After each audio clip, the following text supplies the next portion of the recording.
बिस्मिल्लाहिर्रहमानिर्रहीम। अल्लाह तो हर जगह मौजूद है। ईमान अफरोज़ कहानी। एक शख्स नाई की दुकान पर बाल और दाढ़ी बनवाने के लिए गया। जैसा कि अमूमन होता है कि नाई और गाहक के दरमियान गुफ्तगू शुरू हो गई। बात जब अल्लाह के मौजू पर आई तो नाई ने कहा, मुझे तो नाउज़ बिल्ला अल्लाह के वजूद पर यकीन ही नहीं है। गाहक ने पूछा कि वो क्यों? नाई ने कहा, इसके लिए बाहर सड़क पर एक नज़र डालना ही काफ़ी है। अगर खुदा होता तो क्या इतने लोग बीमार होते, इतनी औलादें यतीम होती, दुनिया में इतना रंज व गम होता।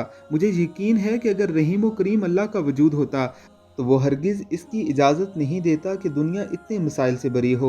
गाहक ने कुछ देर सोचा, लेकिन उससे कोई जवाब न बन पड़ा। वैसे भी वो बहस करने के मूड में नहीं था।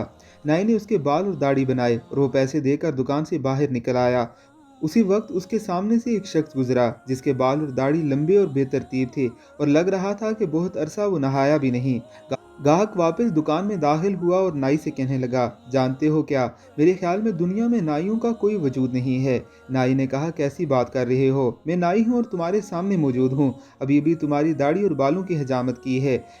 उसने कहा, कोई वजूद नहीं है नाइयों का। अगर होता तो ऐसे लोग हरगिज़ नहीं नजर आते, जैसा मैंने अभी अभी तुम्हारी दुकान के सामने से गुजरते देखा है, लंबे उलझे बालों और दाढ़ी के साथ। नहीं जनाब, नाई तो मौजूद हैं। अब अगर ऐसे लोग हमारे पास ना आए तो हम क्या कर सकते हैं? बिल्कुल यही बात, अल्लाह भी हर जगह और हर ज़माने में मौजूद है। अब अगर लोग उसे ना ढूंढें, उससे राब्ता ना करें और सच्चे दिल से उसकी पैरवी और अताअत करके उससे ना मांगें, तो ये अल्लाह का तो नाउज़ बिल्लाह कसूर नहीं है ना।